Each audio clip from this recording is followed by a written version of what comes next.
See if it's up and running. Hopefully everyone can hear me. Awesome. Good morning, good evening, wherever you are. Decided to do another. Here, let me snooze that ad. Here, I decided to do another stream.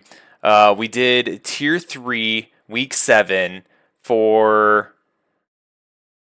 Oh, okay, you're not responding to a sound check. Thanks, Escalade. But anyway, we did the second half of this teams matchup of Tier 3 yesterday, and I wanted to knock out the first half as well because those games were just absolute bangers. They were so much fun. And so I had a little bit of time and I wanted to get some more StarCraft in. So anyway, today what we're going to be looking at, we have 3 more matches between the Build Disorders and the Big Naturals, known for their great personality. And we have Beat playing Terran facing off against Quantum Leap playing Zerg.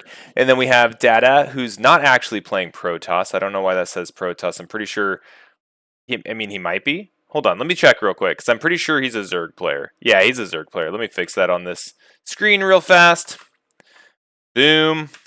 We'll have Data playing Zerg versus Nice One playing Terran, and then we'll have H. Meyer playing Terran against Who Knows playing Terran. So a good amount of Terran. Every matchup's going to have Terran, 2 TVZs, and then a TVT to finish it off. So should be a lot of fun. If they're anything like the matches yesterday, we are in for an absolute treat, and I'm pumped. So, there's a few things we need to knock out. Obviously, we have to do our anthem, but last stream, and another reason why I wanted to do this one is I felt bad because I started the breaking news segment. And we had that first news story that came out. We learned about Escalade's bribery scandal. We learned that people bribe him to take bribes so that the zero effort Zealot Rush still kind of, struggles, I guess to say, this season. But anyway, we have another breaking news announcement. Let me go ahead and play that for you right now.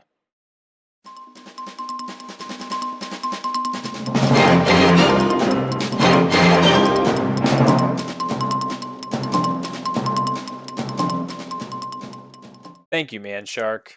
Hello and welcome. A new wellness trend is sweeping the competitive StarCraft scene. StarCraft players are reportedly adopting the term fingering to describe pre-match hand stretches designed to prevent injury and improve performance. Team managers across several leagues and clans say fingering is now a mandatory part of warm-ups. Coaches tell us that a proper fingering routine can mean the difference between a clean win or an unsatisfactory finish. Veteran players stress that skipping fingering is risky, and Anderson is quoted as saying, "If you don't finger real well before a long session, you're just asking for problems." Look, I finger every day, sometimes twice if we're practicing late. It keeps me loose and ready. Everyone on the team fingers together. It's just part of the culture now, and it's something we can do between games. Some friends and family members have expressed confusion after hearing talks about fingering at the dinner table or out in public, but organizations insist the practice is safe, normal, and a precursor to improved performance. We encourage controlled fingering. Start slow, build up, and never rush it. Improper fingering can leave you sore, and that's a slippery slope that can lead to injury. Usually best to start out with 1 or 2 fingers at a time before you work up to more. I used to be shy about it, but once you start, it's kind of hard to stop.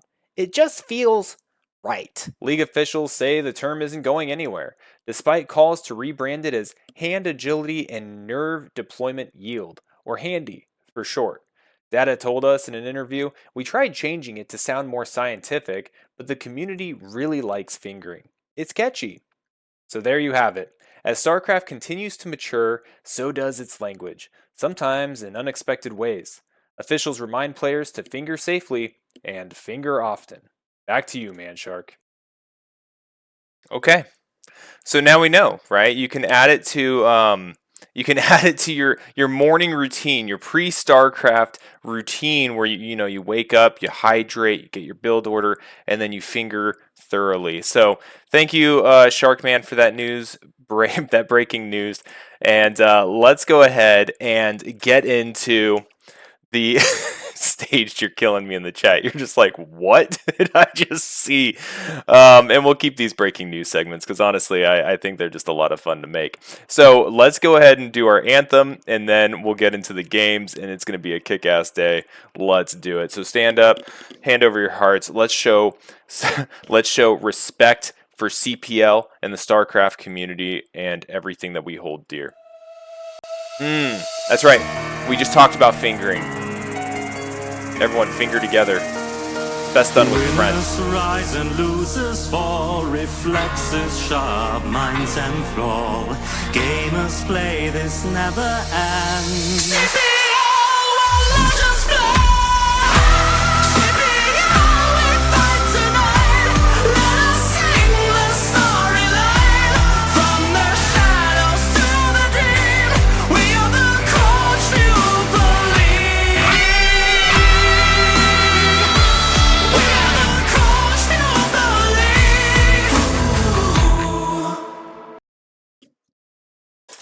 All right, cool. The sole reason I stream is now completed. Let's do the secondary portion where we actually watch some games. We're going to go ahead and kick it off with Beat facing off against Quantum Leap, and it is sure to be a kick-ass TVZ. We're going to be starting off on... Ooh, are these out of order? Let me also get desktop volume up and running. Oh, everything's a mess. Everything is just not going well. Interesting. Okay, anyway, we're going to be starting on Knockout. Knockout. And here we go. Let's go ahead and get you over there. And I might restart my game here after this match, just real briefly, because my sound is coming through my speaker and not my headphones, and that's going to drive me absolutely bonkers if I don't fix that. Let me get the scoreboard fixed. Let's put this back on Knockout. Cool. All right, let's see if they do top versus bottom. They did, because they are professional players. Game audio is very loud. Okay. Let's just fix it. Everything's all scrapped and screwed up. So let me exit it real fast.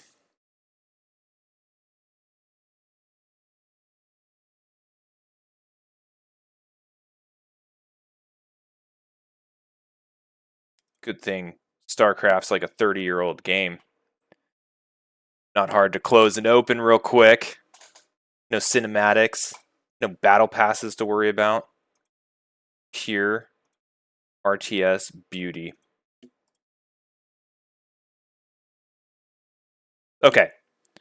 We're back up and running. Let's go ahead and get Beat versus Quantum Leap on Knockout. And be on our merry way. And pretend that everything that just happened didn't. Okay, cool.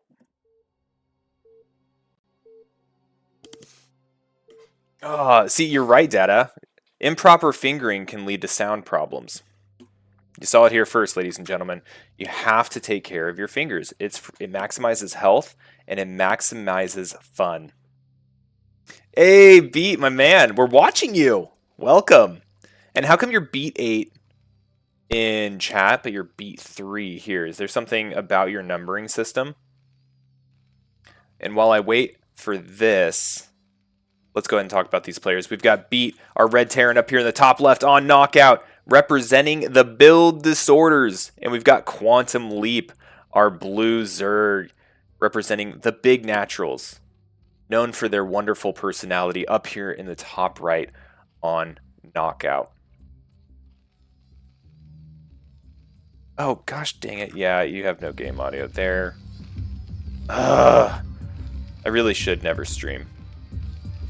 But then I wouldn't get to dance to the CPL song. Yeah, the NS... It's good to see. There's a really fun copy pasta I have saved somewhere about... like, it's really... I'm really glad to see the NASL sound guy still has a job. Yes. Fun fact, I am the NASL sound guy. Anyway, what we got going on in this game? Right now we have what appears to be likely a hatchery first, maybe a 12 pool, but we do have the Overlord out first for Quantum Leap. Beat is starting to wall off his ramp here with his barracks. No refinery as of yet. Well, it does look like he's actually going to be going into a refinery. I didn't expect a mech play, but I have, and I think we've watched some Beat games on the channel in the past, TVZ, and he does mix it in. Mixes in mech and bio. So Does look like he might be going that route. I feel like it's a little too early to be throwing this down if he was going to be going full bio.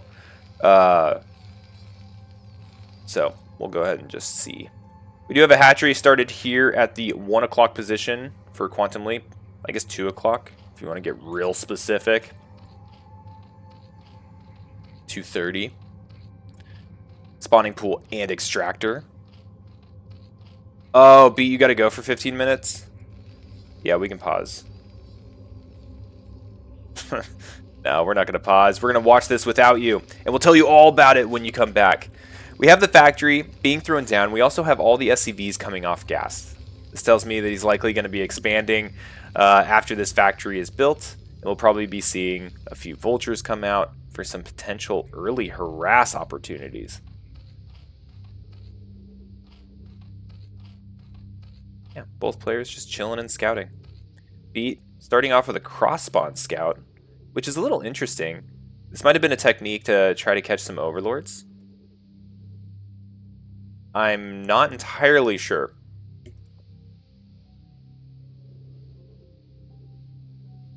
Generally, what we see with scouting patterns from TVZ, a lot of times you'll have like a single SCV head out in like a box pattern, and then if they don't see the Zerg at the first base, maybe send out a second one going to the opposite corner. But it does look like Quantum Leap does have a solid read on where Beat is. He's going to be sending 4 Lings across. Now, there's already 2 Marines here clogging up the hole on the ramp, and so there's not going to be any issue. Beat, feeling the pressure, does start his CC up on the high ground. And so here come the Zerglings. They're not going to be able to get anything done. They're going to have to bounce back. Beat has this on lock. And it does look like we're going up to Armory. Now, the Armory before a second factory is interesting. This may indicate, actually, that he's not going for a Goliath build, but maybe into a later, like, Valkyrie idea. I'm not entirely sure, because even then, you would generally probably want your starport started before this. So, we'll have to see kind of what route he goes. We do have vultures out on the map.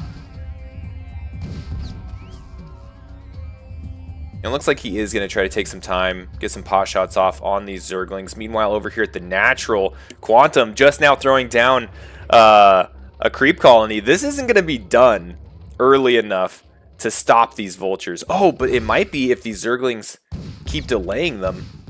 I want to see these vultures go straight into a mineral line. Just push them in there, Beat. Oh man, these Zerglings for Quantum Leap doing such a good job of keeping these vultures out of the base, and they have taken enough hits that you can't just yeet them in there. Otherwise, the Zerglings will likely kill them. So overall, a little bit of a missed opportunity, but not that big of a deal. He did kill some Zerglings. He's getting the repair off on these vultures. He's preserved them. They haven't gone down. Happy honky-dory. Everyone's good. Meanwhile, up in the main base, Quantum has started his Spire. Now, this is kind of something that Beat is missing when it comes to scouting information, but it's generally assumed if you don't see anything, it's probably going to be Mutas.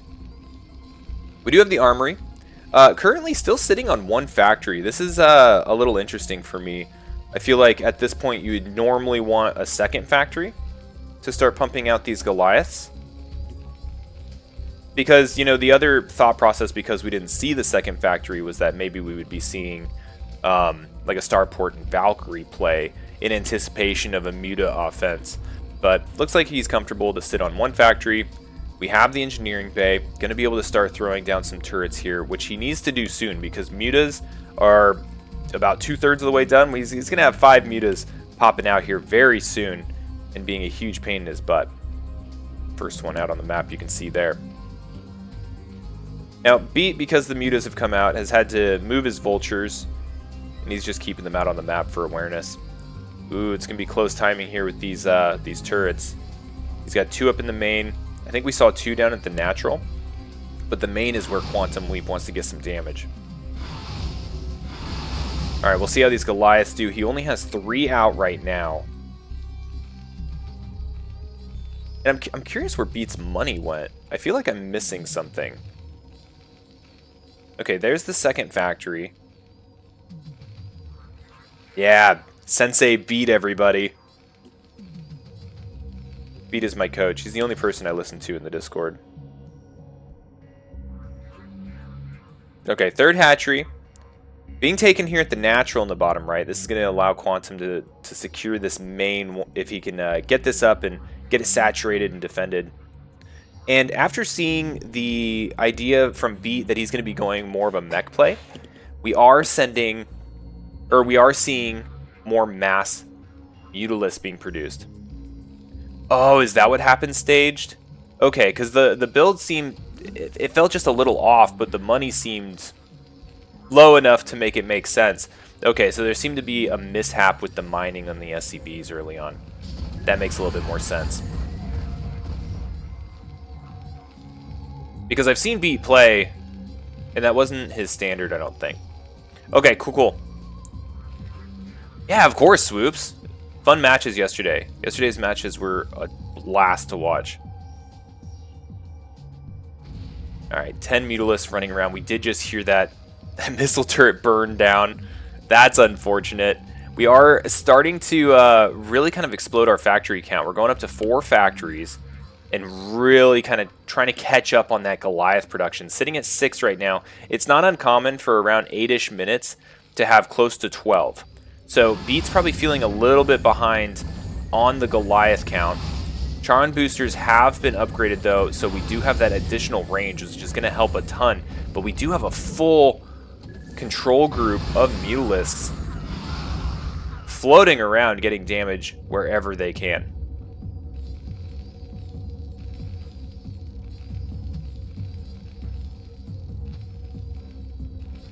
Okay, so you can see here, getting +1 armor for the Goliaths. Once that upgrade is complete, that's sometimes the trigger to move out, but it also times up pretty well with when kind of the final Mutalisk push really comes in, and I think that's what we're seeing right now. We'll see if Quantum decides to keep this up, but you can see here the Goliaths have hit the mass that they need to push that away. And you can see here, like, Beat's really caught back up on his Goliath count. Going up to 4 factories and now a 5th is going to enable him to keep this number high. Now, the next step is he's going to be moving out. He does have that +1 armor completed, but he needs to make sure that he preserves this force.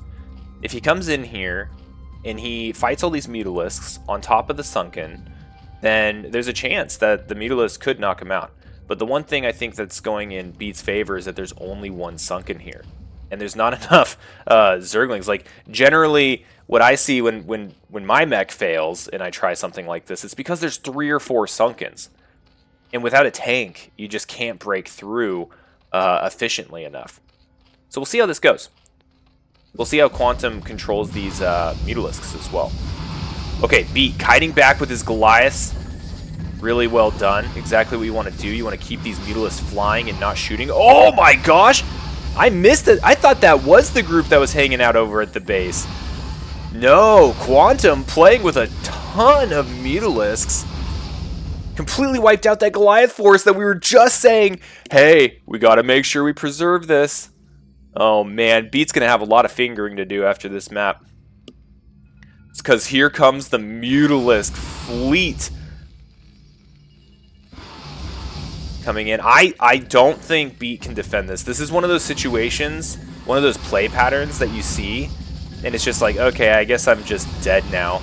Because one of the things you could try to do to fight this would be start getting science vessels. You see the starport starting, but he's just not going to have it in time, right? Like, science vessels, maybe if you have a cache, like, just start slapping turrets everywhere you can. But losing all of those Goliaths across the map, that's a bummer. And honestly, I just don't think Beat had a read on how many Mutalisks were out on the map. I was fooled, and we have 100% information. I thought that there was only that one control group at the natural. I totally missed that there was a second control group on the map. Alright, SCVs are coming here to try to repair this factory, but the Mutalisks sitting on top of the production. We have at least 12 here. Oh man, GG. That was fun. Okay, so we're starting off fast. We're starting off hard and heavy. I have no doubt that Beat was doing a whole lot of fingering after this. to warm up for the next map. Okay, so I need to open all my sheets so I can do the scorecard stuff. So that one is going to be a victory for Quantum Leap. Now let's go ahead and go into map number 2. And this is going to be on Radion.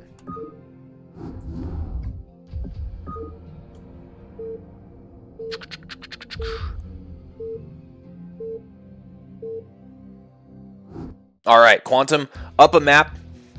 Going into map number 2 on Radion, 4-player map. And up here in the top right, we have our Terran hero, none other than the legend himself, Beat. And then down here in the bottom right, we have our blue Zerg, Quantum Leap, who essentially just massed mutas and beat Terran last game. A tale as old as time.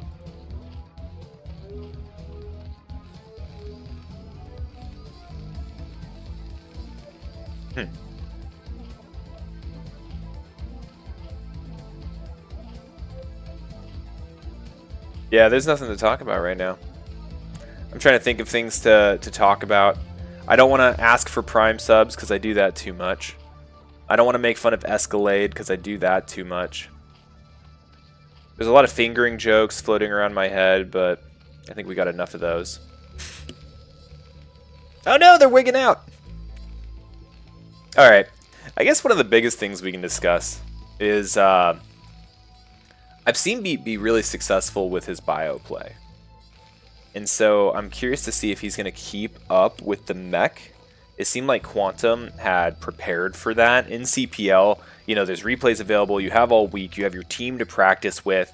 And Quantum may have just done rep after rep after rep against a mech build, knowing that that might be the opener for Beat. I don't know if he has a pattern to how he approaches his best of threes. But I wouldn't be surprised if we saw Beat kind of transition into a little bit more bio play. As soon as I say that, though, he goes up there and builds a refinery, so. Try again. Meanwhile, down in the Zerg base, we do have a 12 hatch. And spawning pool going down.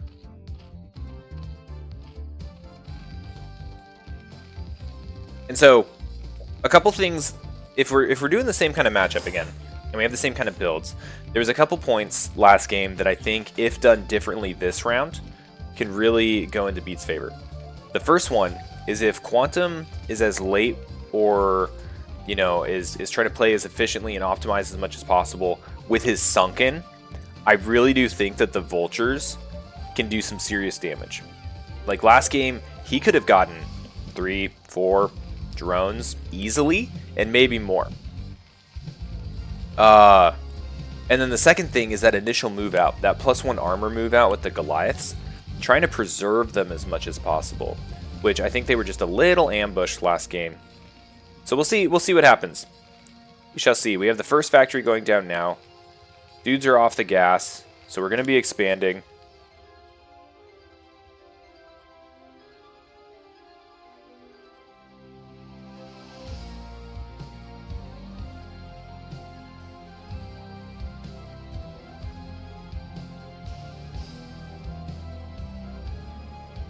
Sorry. Phone. Okay.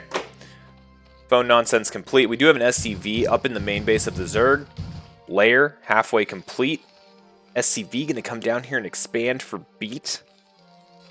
And we've got our Vultures. So this is where we're approaching the first moment where I think the Vultures can be really effective. You know, obviously, like, when they're out. But we're only doing 4 Zerglings again. So this really is a complete repeat of last game. And here comes the Vulture. And what I want to see, and I'd be okay with him waiting for a couple more as well, but it looks like he is going to be sending this straight across the map. Unfortunately, it runs straight into the Zerglings, and that's going to knock it down to, you know, almost half health, which is a huge bummer, right? Huge bummer, because now the creep colony's up. The Vulture's only halfway across the map. There is a world where maybe he gets the Vulture up into the main base if he's really aggressive with it and tries to get really slippery and tricky. But Even then, at half health, and now at 25 health, yeah, he doesn't stand a chance. Okay, so that point, kind of negated.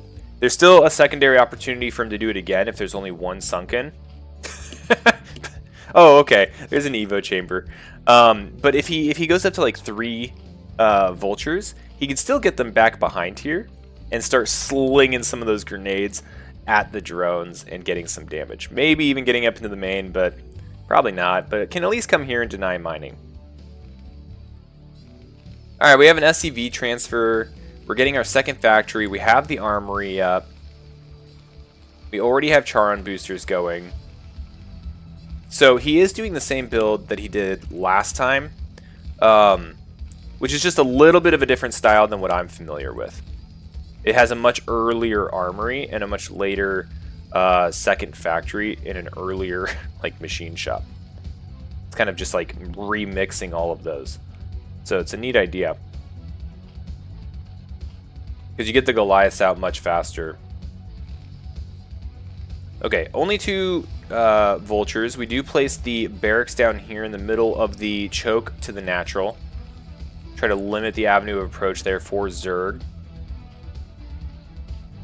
And what do we got going on? We've got more Mutalisk play about to get started. 6 of them about to pop out this time. Holy, half dozen. Alright, here comes the murder of mutas. Not sure if Beat was able to see him. He was able to see them on the mini-map. But seeing is not the same thing as seeing. Which I think is an Artosis quote.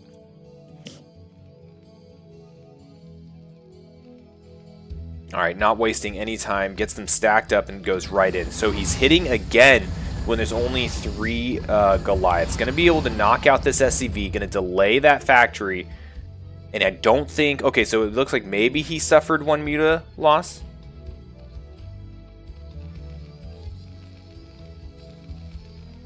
We're starting to get turrets up now. We have 1 down here at the natural. There is a point of vulnerability that the Mutalisk might be able to take advantage of as well. And 1 turret up here in the main. So we're a little light on turrets.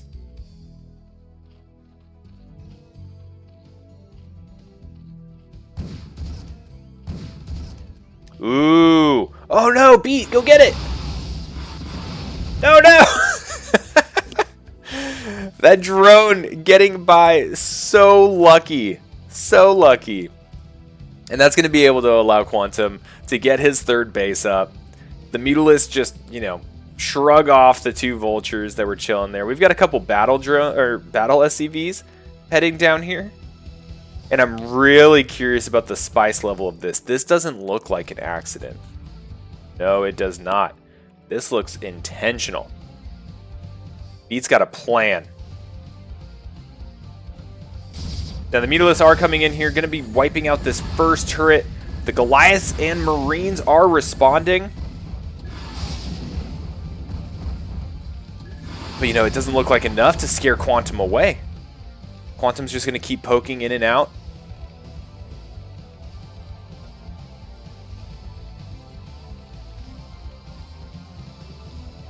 Five factories. Maybe a starport up here? No, just another supply depot.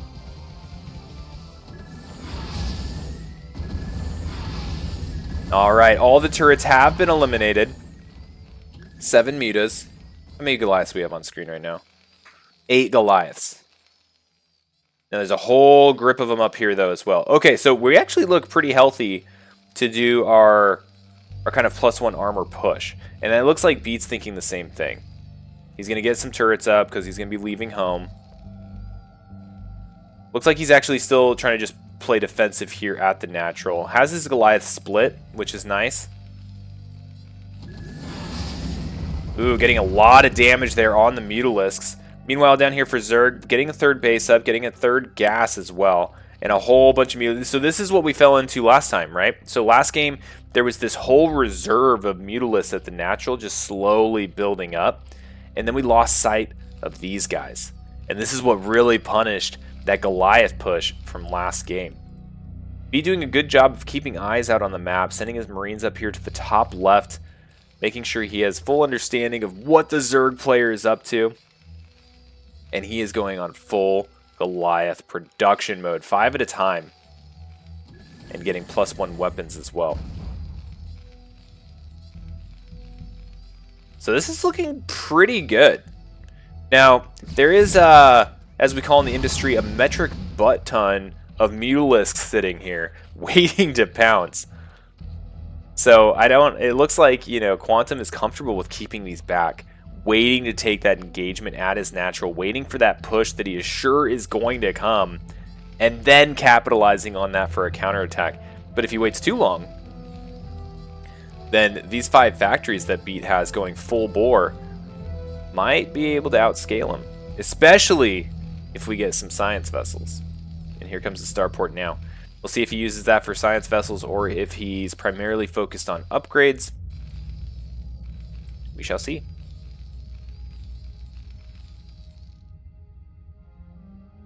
Okay. The SCV doing its job down here, carrying some gas. And here comes the Mutas. Quantum Leap doesn't want to wait anymore. Smells blood. Wants to get some of it. Okay, so organizing his control groups, getting some nice stacks. And here we go. This is really kind of anyone's engagement. We'll see what happens. I imagine kind of what Quantum needs to do is just start bleeding units off Beat. He's got all these mutas, but I don't think you want to just full, like, stick them on top of all these things that shoot missiles at them, right? Like, come in, knock out a turret, fly away. Come in, kill a Goliath, fly away. You know? Fly in, break the wrist, walk away. What's that from? I think, what is that, Napoleon Dynamite? Break the wrist, walk away. Okay, so all the Goliaths are now out of the base. Oh, but they're not, because Beat has a metric butt ton of Goliaths. See, this is what I was kind of scared of for Quantum. This worked last game, but there's not enough. He doesn't have that critical mass of massive mutas. I feel like really popping in and flying away is the game plan here. Delay, delay, delay. And now we're starting to get up to science vessels. Okay, I'm starting to like the position here from Beat. Coach Beat, Sensei Beat. Gosh dang it. So it turns out fingering will get you auto-modded. So maybe not the best breaking news joke story to throw on stream. I allowed it through, Escalade. You're good.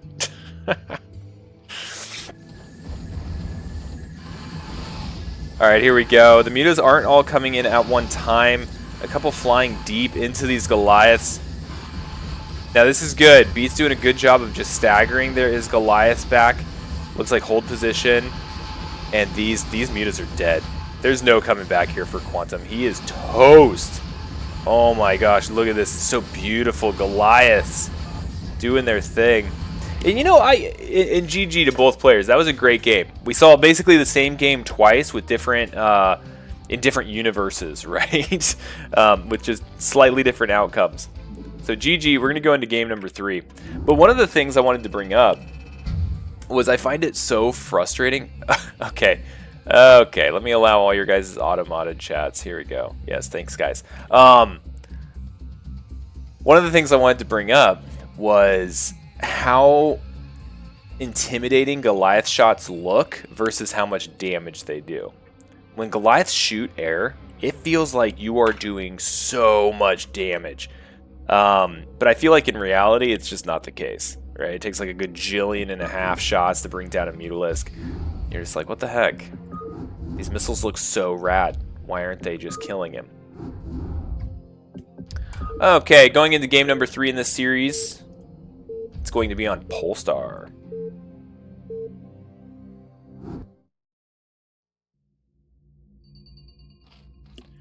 Polestar. Excellent. Excellent. Alright, Quantum Leap, our red Zerg down here in the bottom right. Beat our blue Terran down here in the bottom left. I feel like they had to just swap colors for this this last match.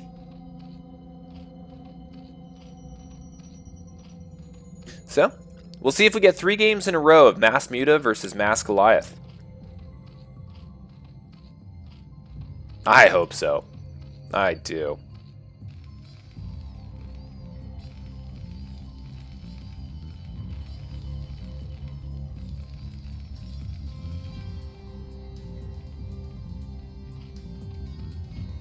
Is there really a team name missing? See, I completely rely on you guys. Yeah, you're right. To point out all the things wrong with my stream. There you go. Beat representing build disorders. Quantum Leap representing the big naturals. Orbital, thanks for the follow, man. Welcome. We're watching some CPL. Tier 3 action. We're watching Quantum Leap against Beat in the Game 3 of this series. It's been an absolute banger.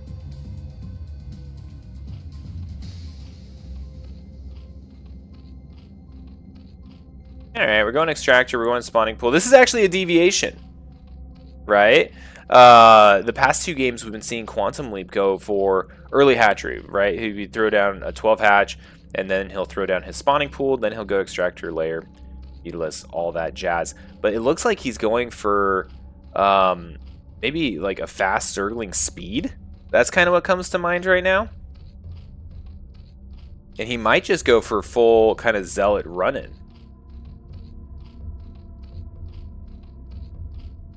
Not Zealot. Did I say Zealot? I meant Zergling. Ugh. Got Protoss on the mind, you know? Meanwhile, Beat also mixing things up. Not going for mech. Oh man, both these players waited for the last match of their series to just completely change up what they're doing. SCV hanging out here. Oh, okay. He's seeing the 6 Zerglings. Okay, so this is something I've been trying to work on. When you see a 9 poolish Zergling rush, what do? What's the reaction? I don't know. This is the appropriate reaction. What I normally do is die immediately. I think we were watching a Wolfix game the other day on stream, and he pulled 5. He pulled 5 SCVs, clogged up the ramp, and that was kind of like the number that he used. So I'm going to go with that. Right now we've got 6 here for Beat. Got to be careful, some of them not on hold position. Quantum just pushing through anyway, but we do have 3 Marines, which is pretty good. And that's going to completely schwack the Zerglings. We got 4 more on the way, but that's not going to be enough. And I think a counterattack might be possible here from Beat. This was a good hold. Straight up denied. Hold on, let me allow through some fingering messages in the chat, because Automod hates that word. Okay, here come the Zerglings. But yeah, there's too many Marines. Straight up held. Oh, and Quantum Leap GG's! Beat, congratulations. Beat's gonna take that into a 2-1 victory. Oh man. Some of these GGs, we saw some kind of yesterday too, really give the impression that they had something to go do. Like, hey, like, I'm gonna rush, and if it doesn't work, like, I gotta go pick up the kids or something, you know? There seems to be a lot of that. What am I doing? I'm trying to look for this. Where's Beat? Beat's on the left. So he gets the save. Boom. Beat 2-1 over Quantum. Next up, we get to watch Dada versus Nice. We're going to get a second TVZ series today. But the Zerg's going to be on Build Disorders, and the Terran's going to be on Big Naturals, known for their wonderful personality. So that's going to be the big difference here. All right, so let's go ahead and open it up with Dada versus Nice One. We're going to be on Knockout. It's going to be awesome. It's going to be awesome.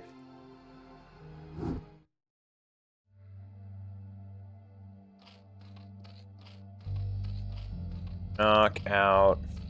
Boom. We got Dada. Big Daddy himself. It's Nice One. Okay, cool. Cool.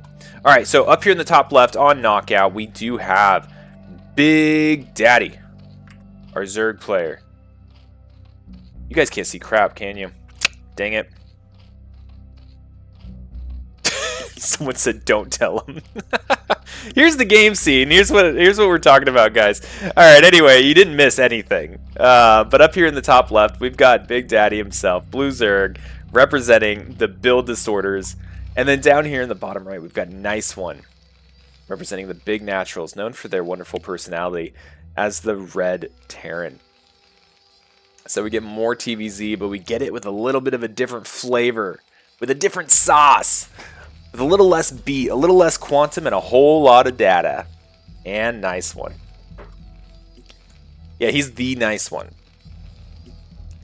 There is no room in this community for more than one. Hold on, let me allow through a fingering message in chat. There you go.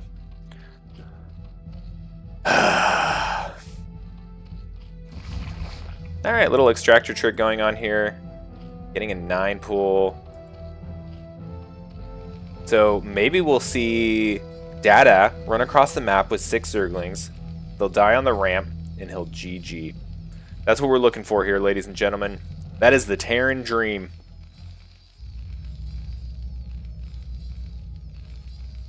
You're not a mod, Esk. You're not a mod.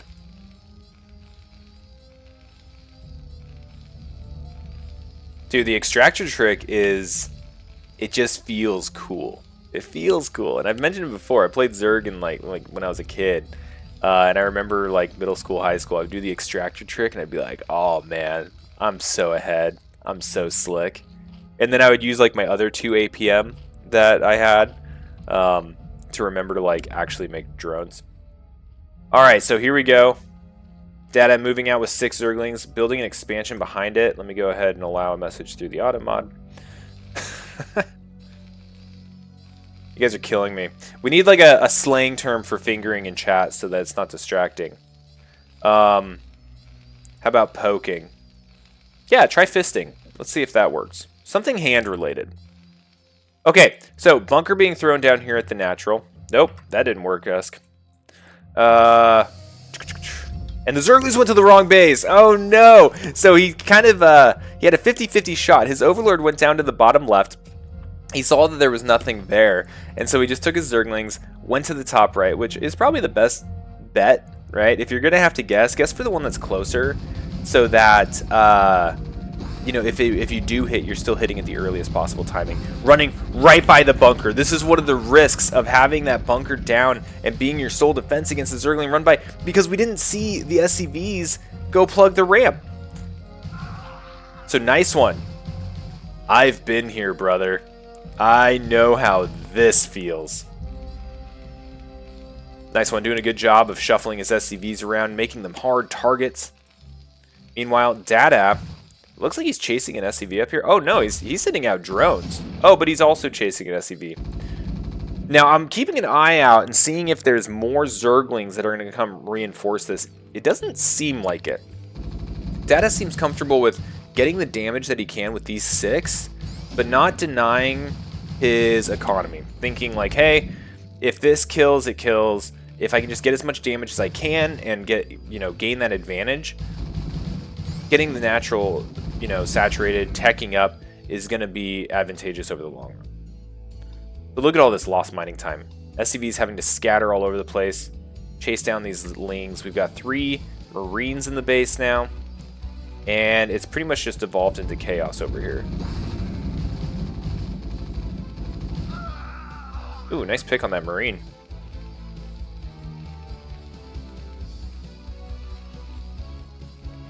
Okay. Whole lot of SCVs busy. This is really frustrating as a Terran player. Having to try to get these guys all back doing what they're supposed to be doing. Not dying. You've got hurt Marines all over the place. 2 Zerglings left. This is going to get cleaned up.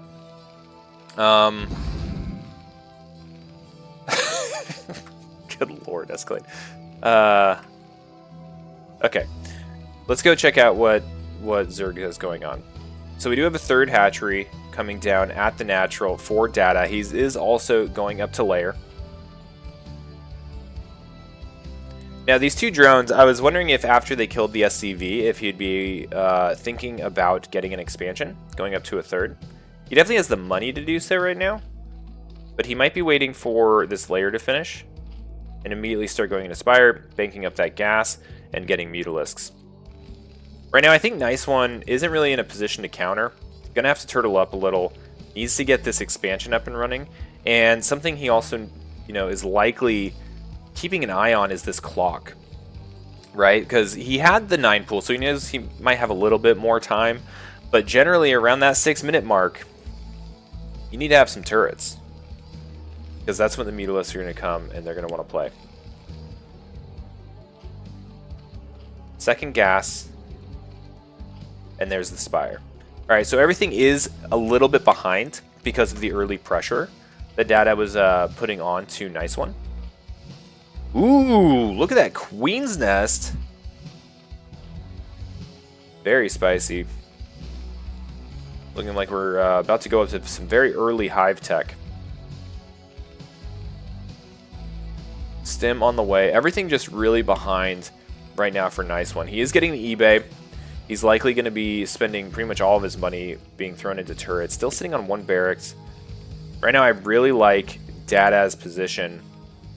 But he needs to continue to get damage or maybe even expand. Like, keep this advantage rolling. So, Queen's Nest is out. And all this tech is being seen by Nice One. Nice One's seeing the Queen's Nest. He's seeing the Spire. And he's probably thinking, crap. Time to build some turrets. He has 1 going down here at the natural. He already has 1 in the main. And he's getting a 2nd barracks.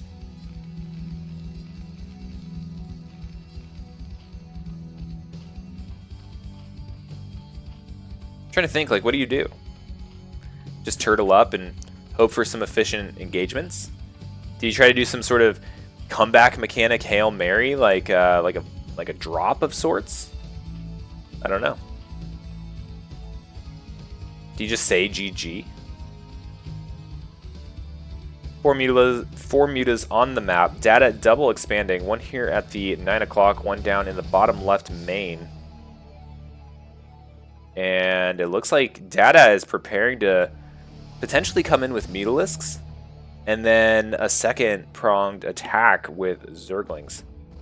Which would be really cool and it's fun to see. Because if he goes into the main with Mutas and he starts getting some really effective damage, one of the things that Nice One might end up trying to do is, well, let's get the Marines from the bunker. Get on in there, buddy. And that's when Dada's going to be like, not today. And he's going to send these Zerglings in. That's my prediction.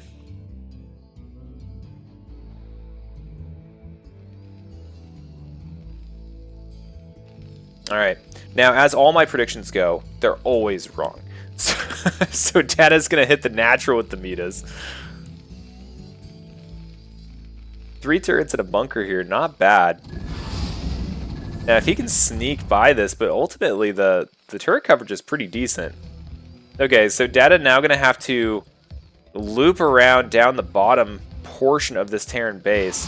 Going to be knocking out the SCV to delay the factory. Going to kill the turret. Gonna start schwacking this bio. Gotta be careful though. Let's check on this bunker. Ah, they're still there. No time for the Zerglings yet. We'll see if that prediction pans out. Gonna come back in here, continue delaying this factory. Ooh, but taking a lot of damage on these mutas. Down to 9. But delaying turrets, delaying factory, chipping away at this bio force. And remember, Dada's still pretty ahead when it comes to like economy and everything, right? So he can be a little inefficient with these trades, but now that he's on top of this mineral line, there's nothing that's shooting up. He's got 6 Mutalisks. This is looking to be a bad day for our Terran friend. Okay, meanwhile, bottom left, starting to get up and running. 9 o'clock, we have drones chilling. More drones chilling. So we've got lots of drones. And we're going up to Ultra Defiler. Holy crap. So Dada just needs to keep Nice One busy. Just needs to keep him at home. And then a full Ultra push might be the killing blow. Okay, what do you do? What do you do as nice one?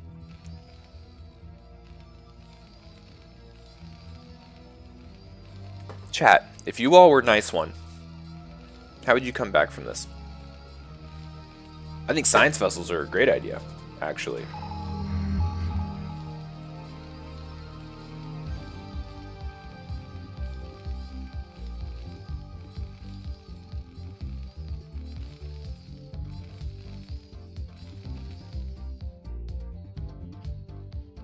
What is this? Okay. We have a hatchery explosion. So we're going up to 4 hatcheries in the main. We've got 2 down here. So that's 6, 7, 8 hatcheries. Alright, now Terran's moving out. Mixing in vultures to this attack. Now, the vultures, they're still slow, right? Tech is a little bit wonky because of the pressure. But the vultures can be able to bounce around and try to chip away at Dada's various bases. Like, Nice One has to know that there's bases all over the place. We know that he's scanned a few times. Whoops, wrong vision. But either way, he's got to know that there's bases, and so getting damage on these drones, just chipping away on that, is a really good step towards coming back in this game. Start hitting the economy, and then be as efficient as possible with your fights. Like, you got to fight well. So right here, knocking out the 9 o'clock base, getting some drones on top of it, not a bad start. Not a bad start for Nice One at all. He's going to need a lot more, but hey, you got to do something. This is step 1.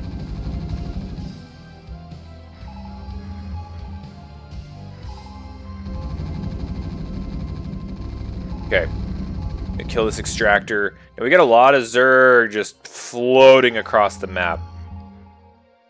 We've got these defilers just completely crawling all the way across. Look at this. Just a stream of blue down to the bottom right. Got some drones heading back home. This is definitely a rally. Ultralisk just like, come on, hurry up, Zergling. Yeah, we just have units everywhere. Alright. Oh, Darps. Oh, Wraiths! Unfortunately, I don't think we're going to have the DPS needed from the Wraiths. But that's another cool idea, too. Right? Oh, man, okay. Nice One is just dead. Dark Swarm, Ultras. What do we have here to fight? We got some Fire Bats. We've got some Marines. Getting some more Vultures. We got the Wraith. That's right. Fire Bats are like, your Dark Swarm means nothing to me. I was born in the Dark Swarm. And the Ultras are just going ham through this base.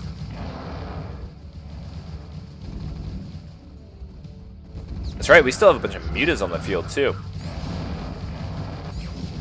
Okay. So, I think Nice One's dead. I don't think he's going to make it. Yep, there it goes. He agrees. GG. That was a fun one. I want to see the next game, though, because this was an example of what happens to Terran when those initial 6 Zerglings come in to your base. And it's really, really annoying. It's like, okay, I guess I lose now. So that's kind of what happened. I want to see Nice One get a real full game in against Dada, and that's what I'm hoping for in this next map. So let's go into game number 2. Game number 2 is going to be on Radion, another 4-player map. On the scoreboard, we're going to call it Radion. We're going to actually let you guys see the first few seconds of the match. I know how much you guys all love watching mining. Alright, so down here in the bottom right, we've got Nice One. Down here in the bottom left, we've got Dada. Now, Dada immediately sending his Overlord to the bottom right. He is going to get that initial scout. And so last game, we saw the Zealot... Damn, I keep calling them Zealots. We saw the Zergling pressure. It was successful. But what we also saw was Dada send the Zerglings preemptively to the opposite corner. Not crossbomb, but the opposite corner from where his Overlord went. Blindly. Right? So that cost him several seconds on getting those Zerglings back down to Nice One's actual base. With the Overlord getting the first scout, if Dada does the same thing again, and Nice One does the same thing again, there may be another window of opportunity where he hits even earlier than he did last game. So we'll see if he does that.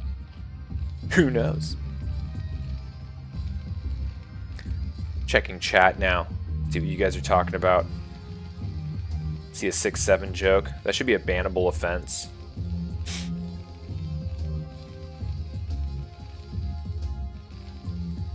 Alright. Doesn't look like anything for me to pass through the auto mod, so that's good. You guys are behaving. Alright, we got Supply Depot down. Gonna see Barracks go down.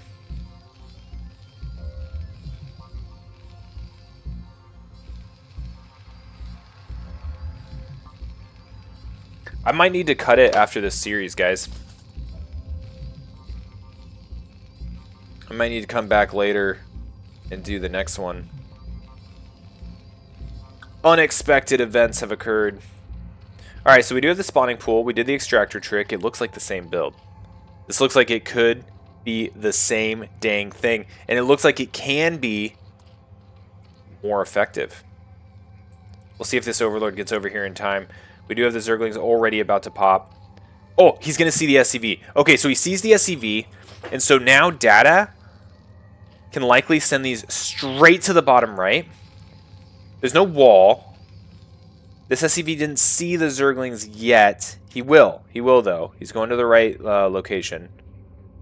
Okay, so... No, Data, where are you going? Okay, it looks like he was actually trying to dodge this scout. Oh, no! This is giving him enough time to move the SCVs. Okay, Data is going to still come in, though. There's only one Marine. He can still get several SCVs in this situation. But good for Nice, right? Nice one was able to prevent the horrendous damage that occurred last game. Beautiful, beautiful. Textbook hold there. All right, very cool. It's fun learning how to play Terran. Yeah, and he's going to lose this Overlord as well. It's fun learning how to play Terran because against Zerg, you can just die to this, right, all the time. And then against Protoss, learning how to deal with your first, like, just Zealot that walks in your base that can kill you is a fun one to learn. These are like F level, E level learning points that can still get you even beyond that, right? Like, Nice one. I'm not saying he is that, but it's just something that you always have to be prepared for as Terran. Alrighty. That is sitting stuck at 10 of 10. Losing that Overlord, a little bit of a pain in the ass. Is going up to a third base, though. We'll keep an eye on this one, because this base can be pretty vulnerable. And it's usually something that, like, Terrans are looking for after the whole Muta portion of the game. And they have their initial kind of group of Medic Marine. If they hit the natural and there's a bunch of Sunkens, they're just like, alright, well, what's over here at the third? See if we can kill that. Okay, so we are slapping down a pretty early Sunken. We're at 7 Marines now. I don't see an Academy. It looks like, okay, yeah, it is being built.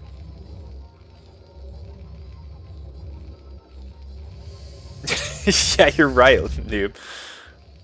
Data's got freaking astronomical APM for tier 3.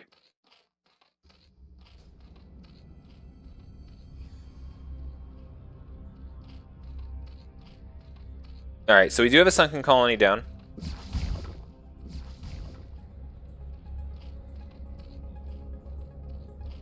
Layer almost complete.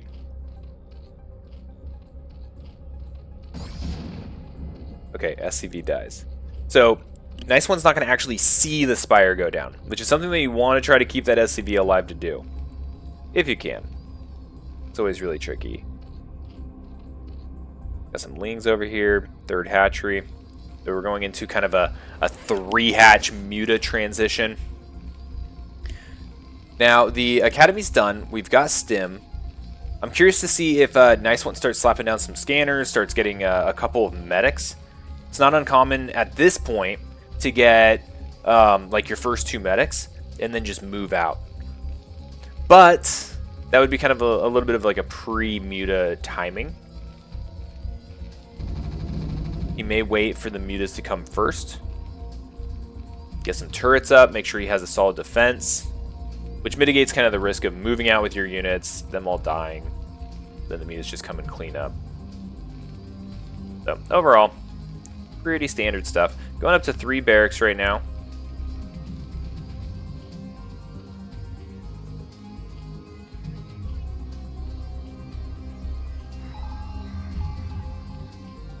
We see a scan, whoops, right here on the main.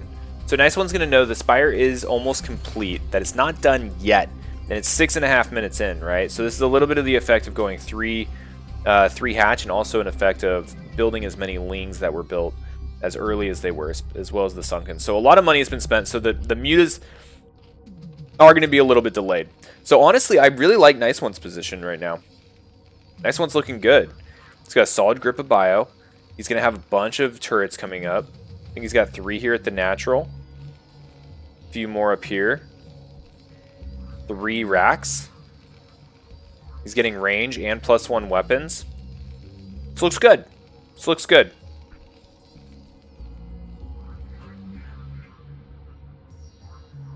Is Data going for a 4th? Man, I hope so.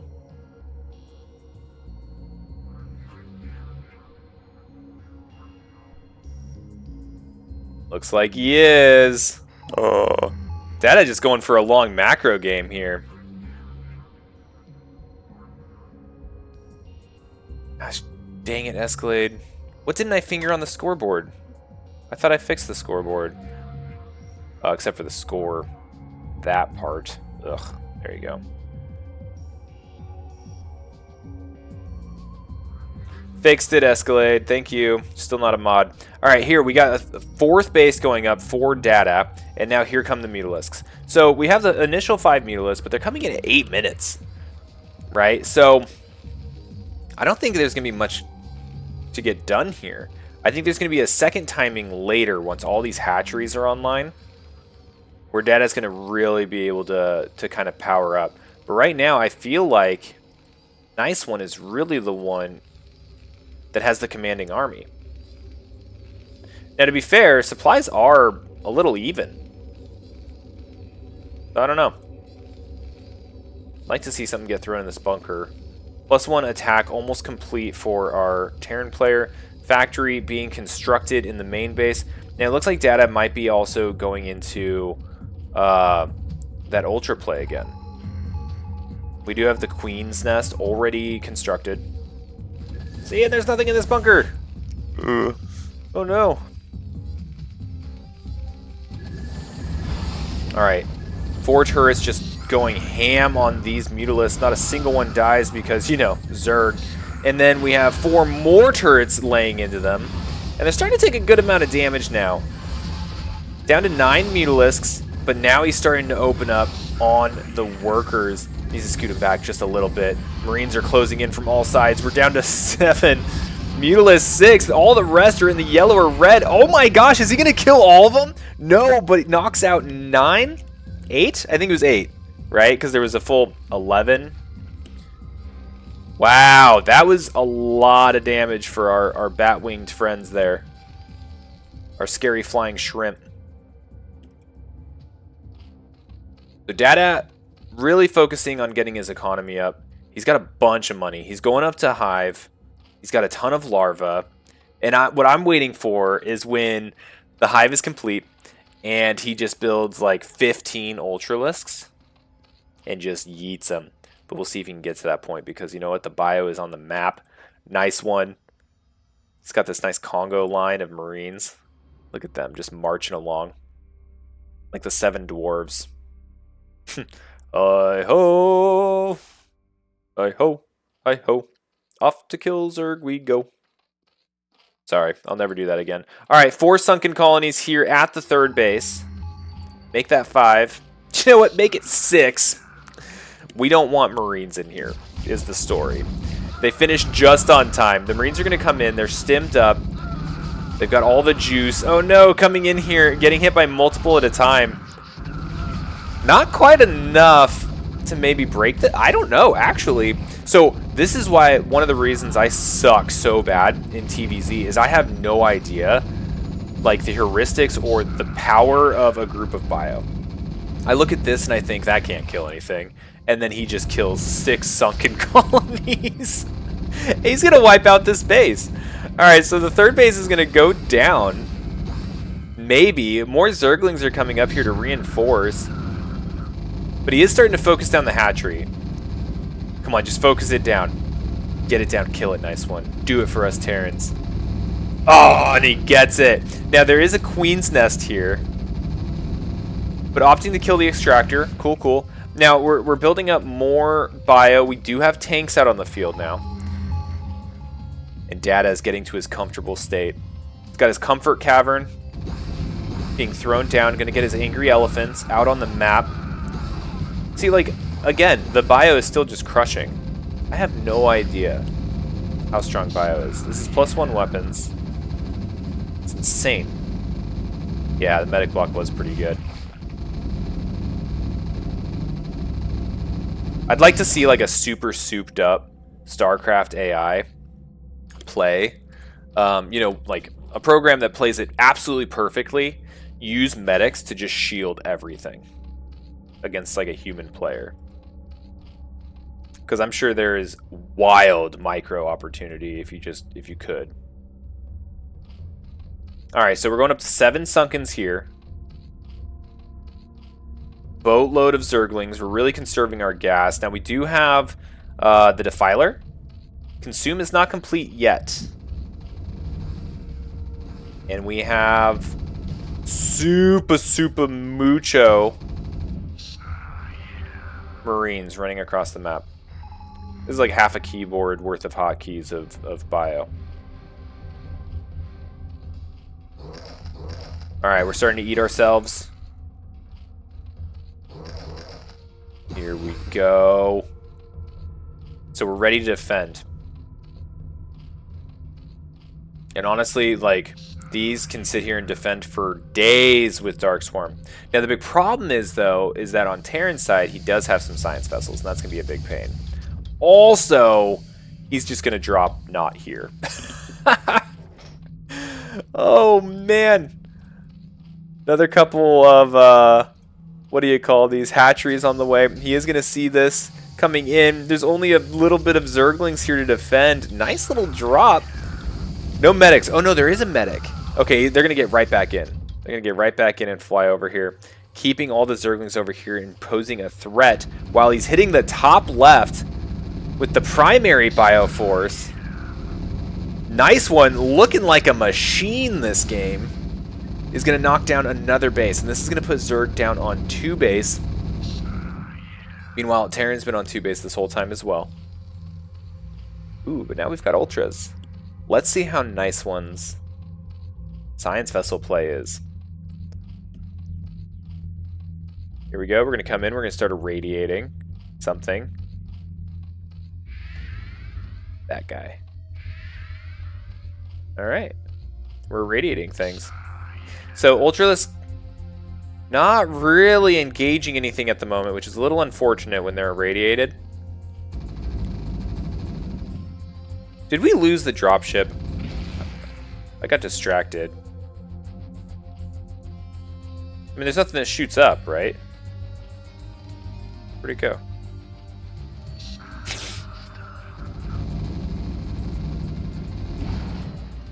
Alright, Marines slowly creeping forward. It's time for the tanks to come in here. Start laying siege to all these Sunkens. Start doing a ton of damage to these Ultralisks. And use the Marines and medics to just protect until that final bit where you juice them all up and you send them in. Looking good in the hood. Now these Defilers need to start throwing down some swarms. Swarm! Nice. Swarm! Nice. Now the Ultralists are going to be able to come in here and start cleaning up. This is, okay, this is a good way to push back the Terran. Now, I do want to point out, though, that Zerg only has 14 drones and is at 49 supply.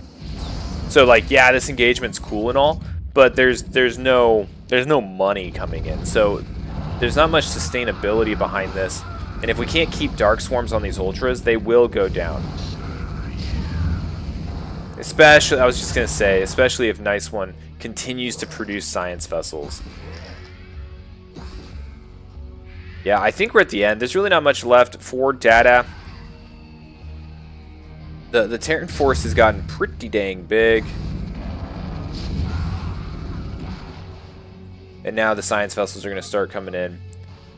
Spanking things. All right, yeah, GG. Okay, so we're at 1-1. And I got what I asked for. I wanted to see Nice One play, right? The game before, the 9 pool, really kind of got in the way of that, and that made me sad. Okay, so we're at 1-1 in this series.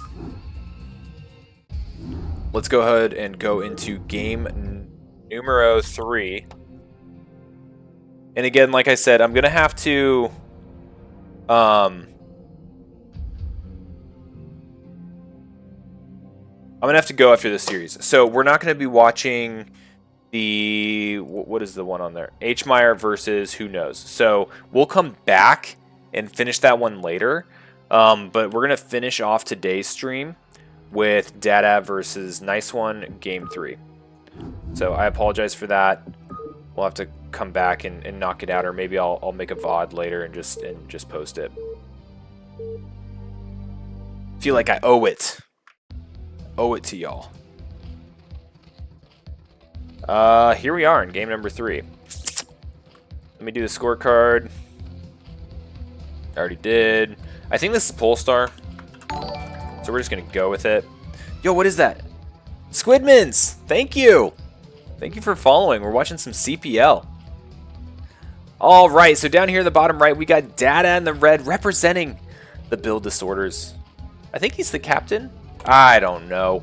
Up here in the top left, Nice One as our blue Terran, representing the big naturals, known for their wonderful personality. What is this Escalade that you highlighted? Stage didn't want to answer, but Manshark will. Do you prefer bouncing and round boobas or banana style and firm? Good Lord, Escalade. I'll tell you off stream. This is a professional stream, man. I've got like a job. Can't have coworkers finding this and me talking about all these things. That reminds me, though, I do need to probably finger. Hands are getting a little tight. Oh.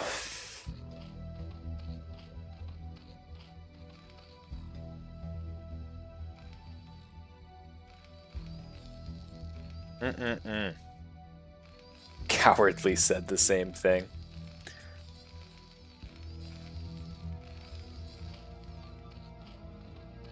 Let's talk about bananas, though. It does get me hungry.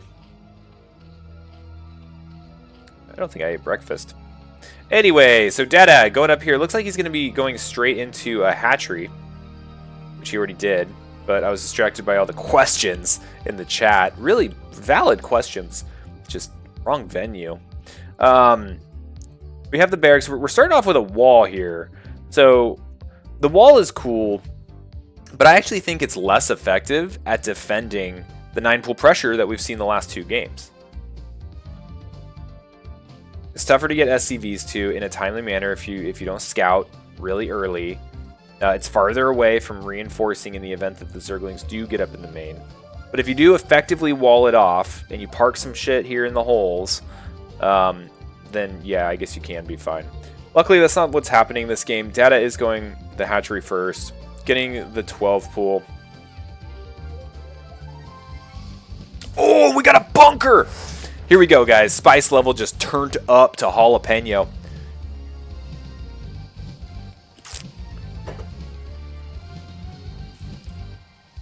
We've got additional SCVs. We've got the first Marine in here. Hatchery, gonna get finished. Right there. It's finished. We got a second bunker on the way before the creep can get in the way. We have an SCV up here blocking the ramp. The one game Dada doesn't go early Zerglings. Nice One punishes by slapping down some bunkers. Oh my gosh. Yeah, Data, you're saying the same thing in chat. You're just like, the one time. The one freaking time. It's beautiful.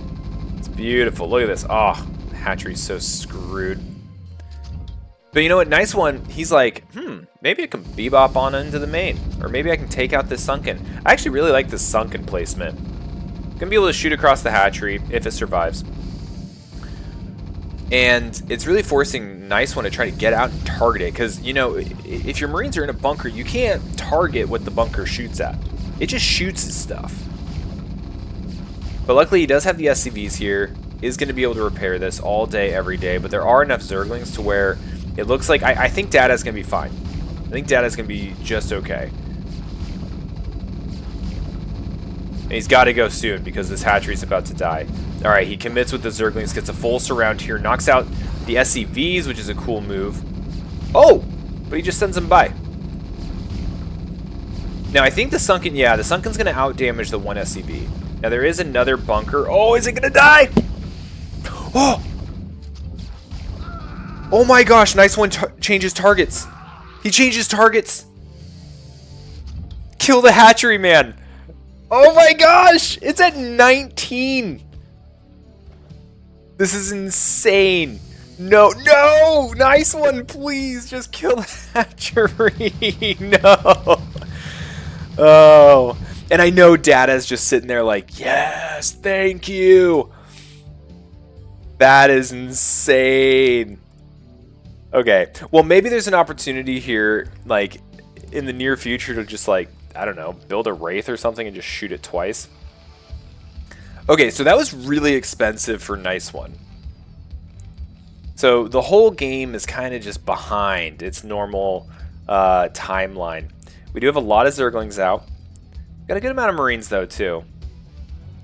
We have a hatchery on life support. Oh my gosh. That was wild. Absolutely wild. You know, it's so fun to be on the receiving end of that, though. And what I mean is, like, it's so fun to be the person with the command center or the hatchery that survives an engagement on, like, 2 health. Oh! You just feel like a master. You're just like, yeah, I defended with the exact amount. Whatever. No waste here. Ain't no entropy in this system. Alright, so we got Zerglings hanging out outside the natural. More Zerglings heading up here, chasing around SCV. Now, the SCV is getting some really important information. He is identifying that there's no third, which I feel like is kind of a given the fact that he bunker rushed the natural and kind of contained everything in there. But he did see this drone about to start a third, so I like that Data moved it. He was like, okay, you caught me. I'll go somewhere else. So, likely going to start that when he has the funds up here at the 3 o'clock.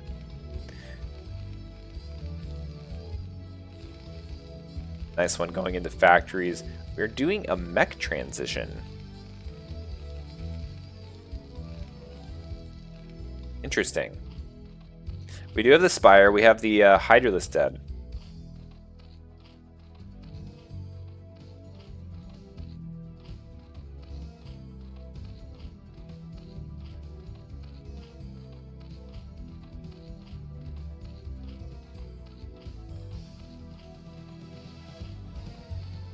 Alright, so many freaking bone things.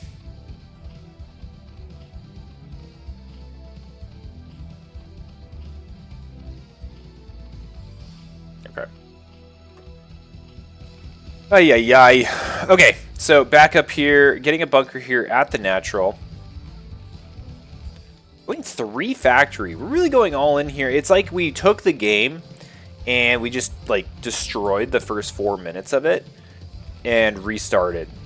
And now it looks like we're going into a little bit of a Goliath build, I think. Yeah, we are getting Goliaths. We're having to prepare for these Mutalisks. But Data is also building Hydralisks, which have not been seen yet in this series. So this series has generally been Mutalisk harassment, you know, when it gets past like the Zergling stage. So early Zergling pressure, Muta harassment, Ultralisks.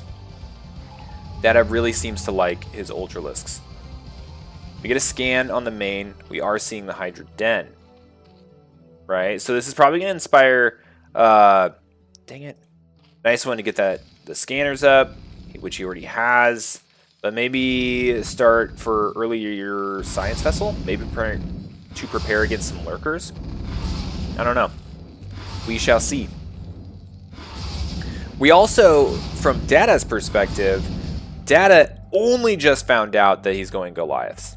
So early on, he got hit by a bunker rush, saw a bunch of bio out on the map, but wasn't really keen to the fact there's 3 factories up in here. So this is a little bit of a surprise, and we'll see if he transitions away from kind of that lurker tech, or if he continues to go more towards that and increased Hydralisk counts. So we are still sitting at 3 bases. We got crazy map vision going on here for Data. He's just got dudes everywhere. Love to see it. No surprises.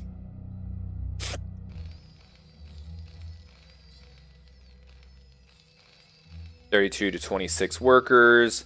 Data's got a ton of gas. Very gassy. That is gassed up. More bunker here in the main. Turrets. Almost no army. He's got 6 Goliaths and a tank.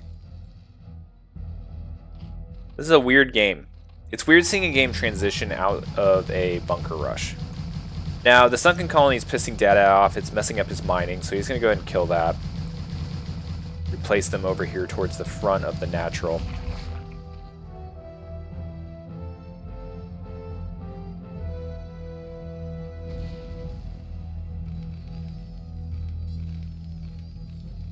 Yeah, both players only sitting with about a 30 supply of army. So they're both kind of they're both like scraping themselves up from the Stone Age right now.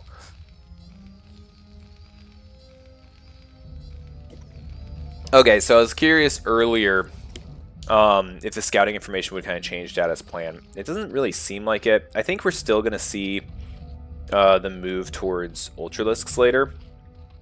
That's a guess. Data seems really comfortable with that. He's got some evolution chambers up for the upgrades. But he's also still going into the Hydralisk. I think we saw 8 being morphed there at one point. Starting to build those numbers up. And Nice One is getting continuous scans out here. So he just saw this. Dang it. Every time I'm wrong. So he saw additional hatcheries, saw the Evo chambers, he saw the Hydra Den. And I think he's thinking, okay, that's a lot of stuff building. It's a lot of tech. Maybe move out? Or maybe just expand. I don't know. This game's entered a weird territory for me.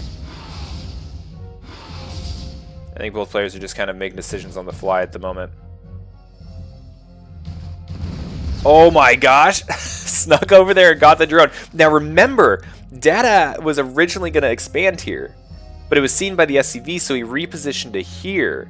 So that's what Nice One was looking for. Nice One was looking for the expansion he thought was already out here, but ended up catching the drone that was after the fact.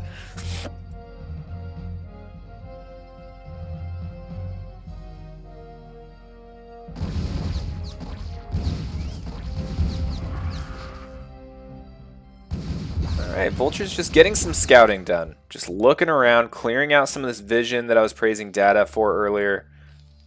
And it looks like Nice One's also going to be going up and getting his own third base started. So these players really looking to kind of build up a little bit. Licking their wounds after the initial rush. I almost feel like we're kind of past that point now. And I would expect a little bit more engagements to occur. We're up to 5 factories. We have a starport. When it comes to upgrades, we are at +1 attack, +1 armor for the Terran underway. And it looks like we're getting a couple of upgrades here for Zerg as well. We're going to be going up to 1-1 about simultaneously. So we'll see if that triggers anything. Ooh, mines. I think Swoops is here. Swoops was saying he was having nightmares about mines after the series that were cast yesterday. Okay, 4th base being attempted again for data. Getting science facility up. Alright, another scan. Looks like he scanned the natural this time. So he's going to see the hydralisks being built up.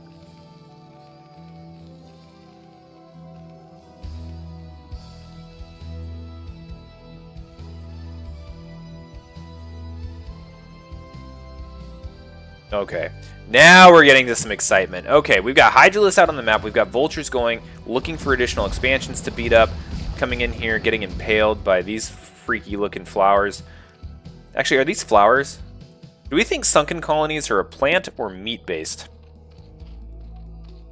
Second question, can a plant be meat-based? Like, can you have a meat plant? I'm sure you can. That'd be so cool. Just have, like, go outside, pick some fresh bacon. All right. Escalade, can you tell me definitely that you cannot have a meat plant? I'm not talking flavor either. I know, I'm hungry. I'm so hungry. Okay, is this patrol?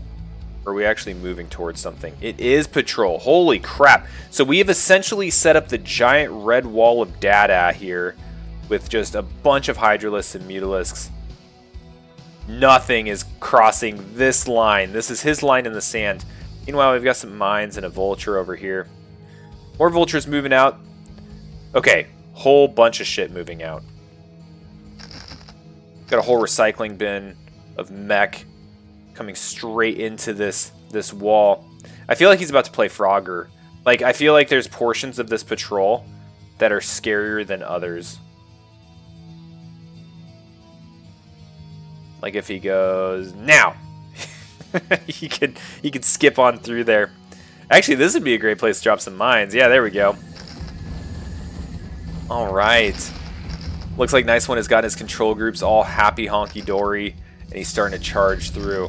Setting up siege tanks here in the middle. He's taking the middle of the map. Is he going to be expanding up here? I don't know. What I do know is that the wall of data has come down, and the Tin Can Army has established itself in the middle. So Zerg needs to be a little bit careful at this point from getting like this base isolated and cut off from the rest. Now, data has expanded up the right side. And it's a little bit in the expansion path of Nice One as well. So I imagine a lot of the engagements are going to take place obviously here, kind of towards the center, but also kind of like in this area as both these players start fighting over these bases in the top right. Okay, vultures trying to come in here, trying to get those mines, trying to seal off and get some harassment damage up here. But this is a metric F-load of hydralisks. You know what hydralisks suck against? Mines, baby! Okay, only a couple go down. Oh, no! No! Could you imagine being there in person? Standing in front of all these giant, crazy, loogie-spitting worms, and then it just explodes, and there's just like meat raining down everywhere. Disgusting. I think there was, what was that movie? I don't remember what it was. Never mind. I feel like there's a joke in a movie about that. I think they're like blowing up a whale on a beach or something, and it went horribly wrong. Maybe it was Starship Troopers. That's even like more appropriate. Okay, so this is the problem I was talking about, right? If Terran is able to cut off this supply route and isolate both this base and the top right, Data is going to be in a lot of trouble, and it looks like Nice One's actually starting to make that happen. This engagement area right here is not going well for our Zerg player. These siege tanks just getting tons of kills on these Hydras. Now, eventually, it looks like no. I mean, Data's not gonna be able to push through this yet. He did kill all the like chaff, right? So now he needs something to jump on these tanks. And here come the mutas. Okay, beautiful second punch here. Had the little bit of the inefficient Hydralisk attack. Now going to be able to be hyper efficient with these Mutalisks. Just needs to watch out for some of these Goliaths. They're going to be able to pick off some of these that have been weakened by the Irradiates. And we're going in for round number 2. But this time there are, let me double check my notes, 9 tanks here. Remember, I called it. I said this is going to be where they fight. Of course, it's, you know, probably as easy to guess that as like, what's the letter after A?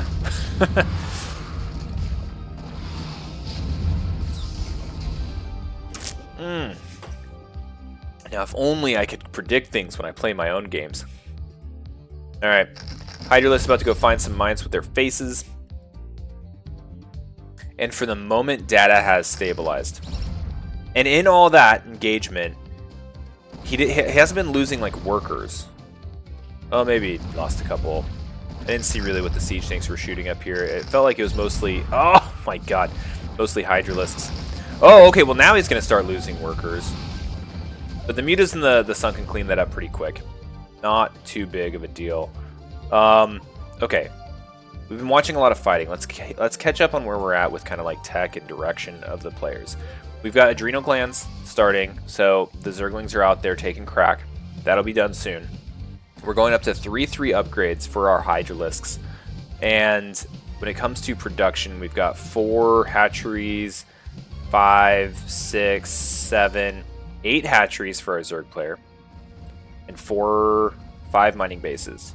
Now for Terran, we're really sticking heavy to the mech idea. We're sitting at 2-1, going up to 3-1.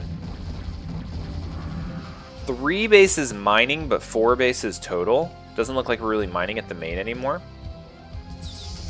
And the composition's largely Science Vessel, Goliath, Tank. Cool. I feel caught up. Actually, what are we looking at with factories? Looks like we're at 7 factories, 2 starports. So I think the biggest like event we're waiting for when it comes to composition, next things that are going to be occurring, is this Defiler Mound. The Defiler Mound is going to be really powerful.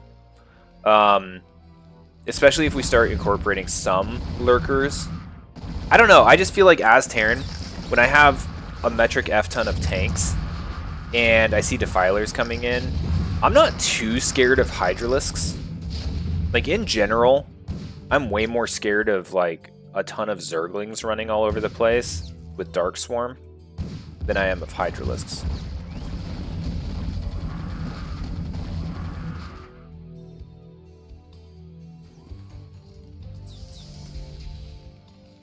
Alright, looking for some more Vulture run-bys. Nice One's been really active with these Vultures. I'd love to see it. There's no defenses up here either. He's going to need to probably pull some Mutalisks. Oh no, I'd like to see these Vultures target these workers. Only 46 drones for our Zerg player right now. Getting some tanks established here too, so we're going for that isolation. We're looking to cut off this top right again. But Nice One is starting a little bit smaller. He's starting higher up on the map. Looking to not just isolate this base and the top right, but just focusing on the top right. Nice D-matrices here, which I think is probably more effective than trying to irradiate individual Hydralisks. But unfortunately, a lot of tanks do die there. And I don't think a whole lot of workers were really schwacked up here. We're still at 46. But the attack continues. Nice One's not done. Dada's making Defilers. He's getting increased melee upgrades. Currently at 3 Carapace.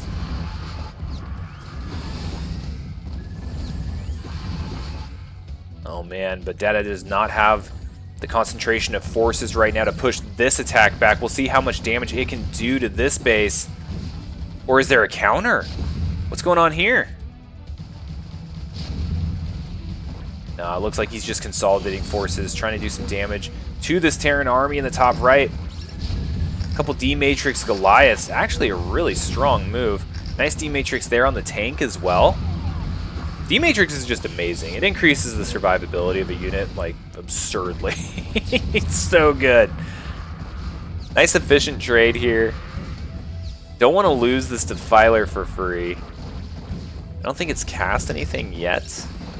Like, look at this. Like, this thing's just been sitting here with this D-Matrix for days. And it will eventually die. Okay, so Data's doing a really good job of maintaining his ability to reinforce this base. We do have a potential eraser attempt going on here, I think. But it does fade away.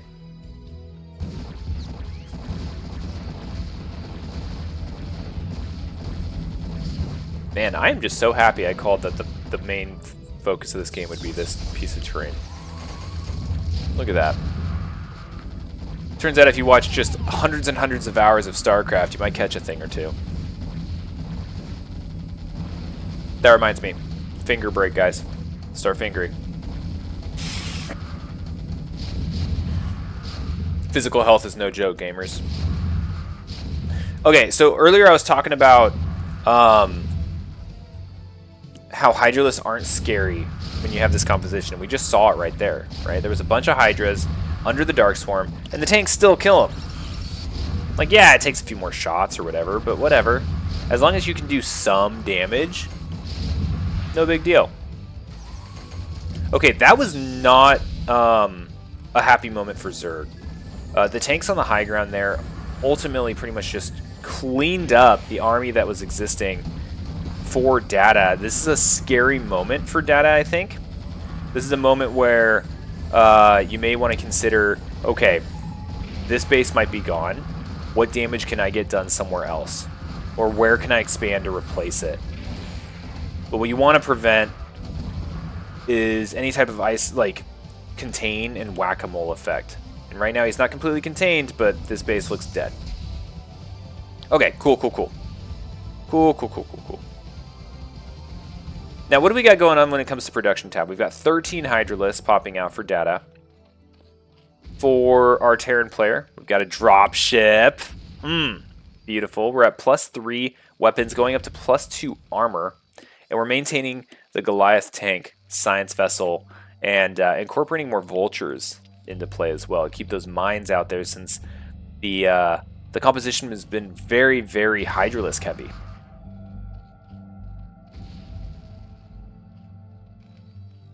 Oh, this is a disgusting move up here. Look at this. Science vessel tanks taking out that top right base is just completely allowed this base to be eliminated. No Mutalisks on the map. A few Mutas would knock this down pretty quick.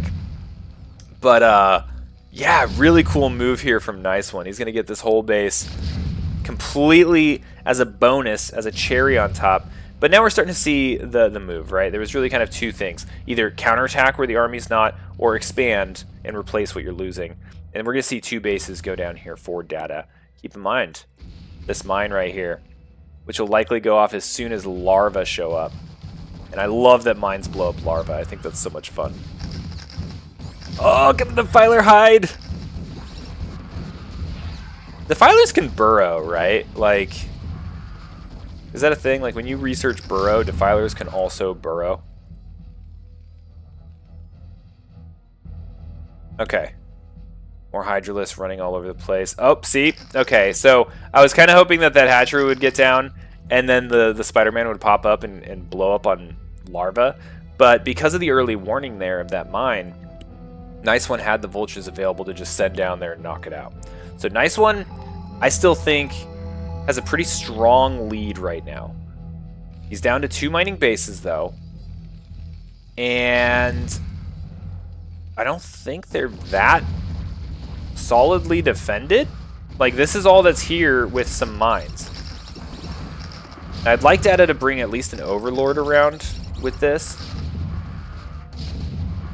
Okay, now if these tanks get up here and start reinforcing these mines, maybe get up here as well, this is going to be a pretty tough nut to crack. Ooh, and that's the tool of choice right now. So Data changing production, going straight back into mutas for the moment.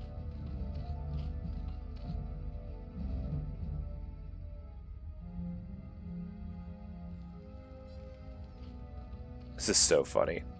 And look at this. Nice One is expanding up here in the top right behind this. So Nice One has effectively taken up the entire top of the map and is working on taking the 9 o'clock as well. So looking very, very strong. This is tough. This is a tough one for Zerg. Yeah, I see what you're saying, Staged, as well. I feel like maybe sprinkling in some queens, get some broodlings.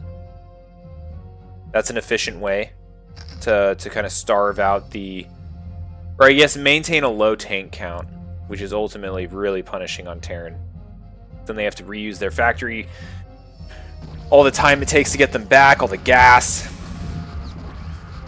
And you can see here, data is like broke. He's mining on one base, and not even like a non-depleted gas. So I think we're starting to see the beginning of the end of this game. And I think after, oh man, Nice One's doing such a good job of choosing his targets as well. Coming down here to the bottom left, where these bases were about to be fresh bases, is going to be so much more impactful. Now here come the Mutas, trying to get their own denying of Nice One's economy. Ooh, we got 2-3 irradiates on here though. Oh my gosh! The damage! No, our flying shrimp. What, do they got a combined like 20 health between them? Bummer. I'd also like to point out that this hatchery is still alive and kicking. It is now recovered up to 580 HP. Very cool. Okay, that hatchery does go down. This looks rough. This looks rough. Okay, so if you are Dada, what do you do? What do you do?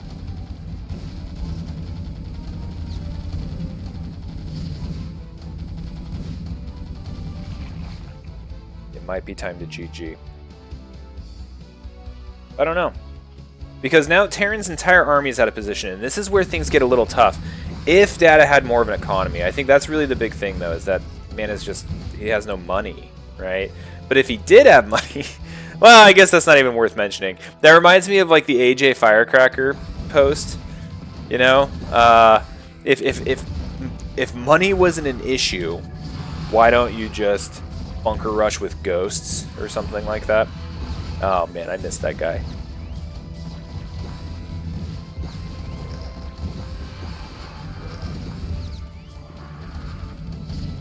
Okay, big Dark Swarm, but again, we're using Hydralisks. And mines do pretty well under Dark Swarm as well. Skadoosh! If Terran wasn't soggy. Tisoggy! My goal this year is to get decent enough at Terran that people say Tisoggy as a result of my playstyle.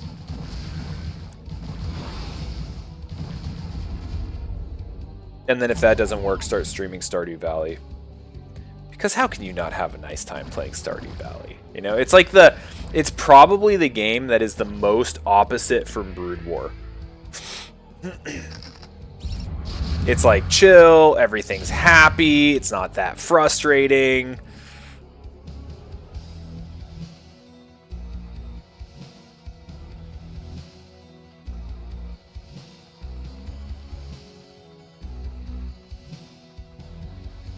All right, Dada, what's the plan?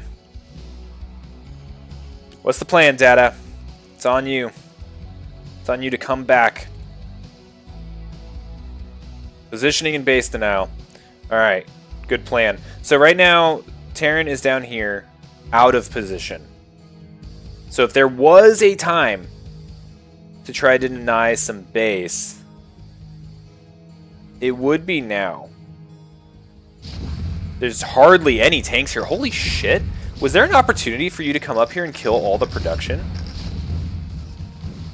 Like, legitimately? Let's see what happens, because like, he's still producing, so there's going to be reinforcements coming. But there is a clear path straight into the main base right now. That is wild. Please don't get hung up here at the natural. Don't worry about supply depots. Go straight here. Do it. Do it. Do it. Oh my gosh. Is Data gonna win this game? If he kills all the production, it might very well be possible. Please go up the main. Start killing these tanks right now. Nice drag. Holy crap, Data. This is why they call him Big Papa, dude. This is why they call him Big Papa. All right, now we have the... Okay, so this... Where he gets the clock, right? Because there still is a big Terran force. It's just in the wrong place, and it is coming up. Look at Nice One's bank, by the way. Look at this, 64 to 173, and we're talking about Data coming back in this game. Okay, shit, that's a lot of tanks. But this is Zerglings we're talking about. Ooh, bad mine.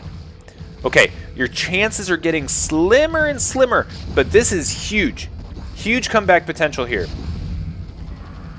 And if he can get Nice One to just say GG through frustration, it's still a GG. Oh man, but Dada's got nothing left. He's got 20 workers, 20 army supply, half of which is Zerglings. Base denial. Base denial. Keep it up. Keep it up. Yeah, there's a lot of mines there. Is there anything in this dropship? I don't think so.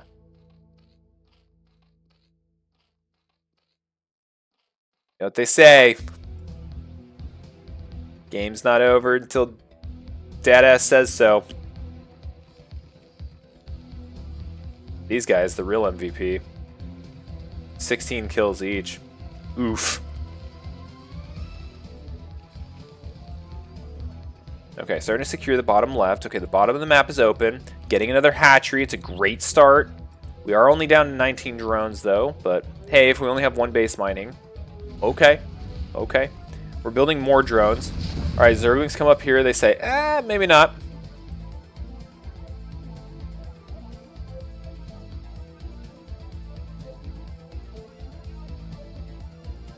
Okay, this looks scary. This looks scary.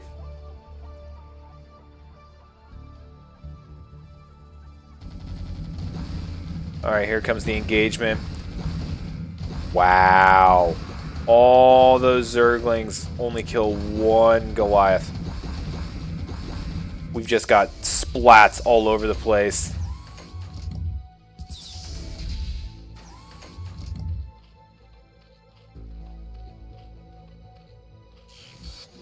This has been a long game.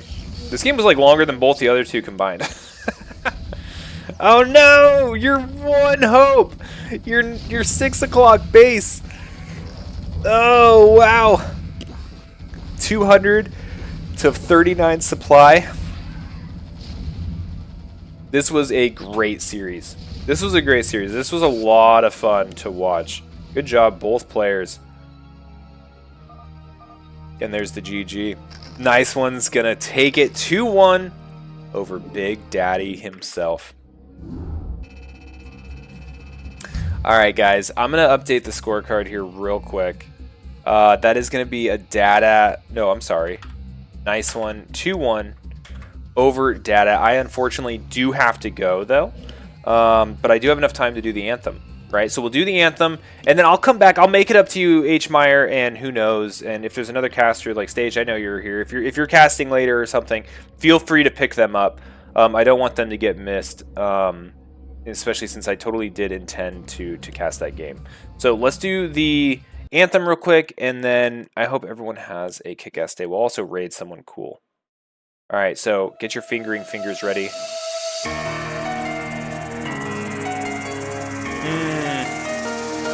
Winners rise and losers fall, reflexes sharp, minds and flaw. Gamers play, this never ends. CPL, legends play. CPL, we fight tonight. Let us sing the storyline. From the shadows to the dream, we are the coach you believe.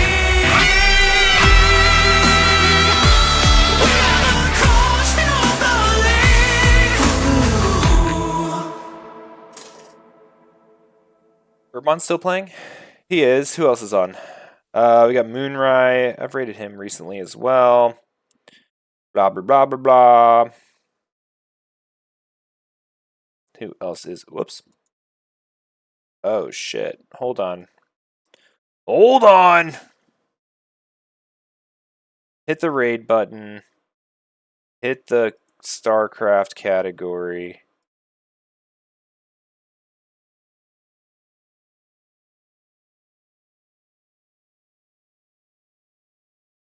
I'm looking for CPLers. That's why it takes a second. Okay, don't see any other CPLers, so we'll send you over to Urbon, okay? And you guys should be going over there here in about 9 seconds. Thanks again for watching. Sorry, H. Meyer, and who knows, we'll get you. Someone will get you. We'll make sure you get casted. This was a fun time, and remember, finger often.